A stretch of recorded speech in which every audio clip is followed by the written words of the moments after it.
Nakapang nga nga kung balik ako ng mga. Hindi, diretso. Ganda mo.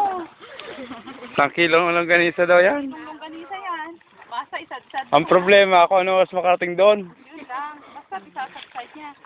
Ba't dito ka pupunta? Diyan ka lang, oh. Saan ba? Yan, paganyan ka lang. Oh, sinalubong ka na ni Manang pala. Idikit mo yung, ay ano yan, ituwid mo yung puwit mo kasi nakatabingi eh. Ayaw pa sexy pa. Saan ba? Ay, ganda ka.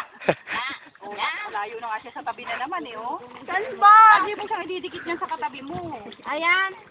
Ay, Ayan. Yan, sige.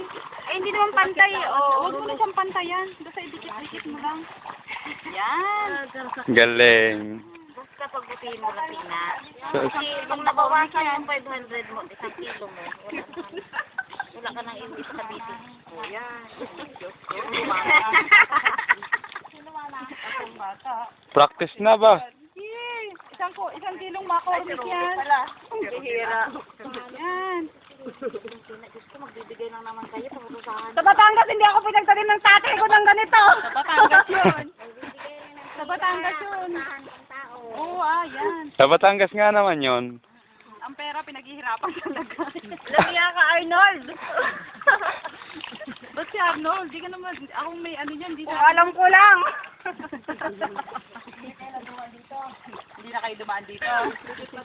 Hindi na ako sumunod! Sabi mo magaling ka magtanim. Aba, wala ako sinasabi ah. Ba't parang ang kakapal ng tanim ko? Medyo nga. Sige, okay lang yan. Maraming punla. Sige. Tanim ko yan ah. Pinapakapalan nga daw yan. Pinapakapalan ko nga. Marami ng sobra, oh. Teka lang, hintayin ko hahabulin ko si mama. Hintayin ko si mama. Hintayin mo pa nga dyan.